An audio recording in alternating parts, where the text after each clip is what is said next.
जाती उम्रा में कट किया, उसमें इन्होंने सिलेक्शन की, क्योंकि 12 करोड़ 60 लाख वोट है। इन्होंने 28 करोड़ इन्होंने बैलेट पेपर जो है वो छुपवाए हैं।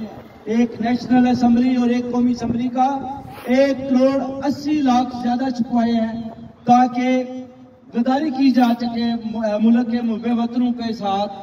जैसे ही वोटिंग होती है तो हम उधर अपनी सिलेक्शन करने में कामयाब हो सके। मगर आप देख लें कि जैसे ही मरियम नवाज खानेवाल में पहुंचती है तो 3 मिनट के बाद उधर से फरार हो जाती है। उसका मतलब है कि वो कहती है कि इमरान खान का इंतहाबी निशान क्या है। मैं पूछता हूं, आपका इंतहाबी निशान क्या है? अगर आपका इंतहाबी निशान शेर है तो आपको उधर खड़ा होना चाहिए था। आपको उधर 2 लंबे कानों वाला गधा दिखाई दिया और आप 3 मिनट के बाद उधर से फरार हो गए।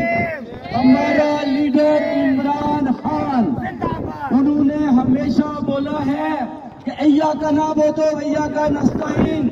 मेरे पाकिस्तानियों, हम सिर्फ अल्लाह के सामने झुकते हैं और एक खुदा को मानते हैं, और इसीलिए वो कहते हैं कि मैं सारे फिरौनों के सामने खड़ा हूं और उनका मुकाबला कर रहा हूं।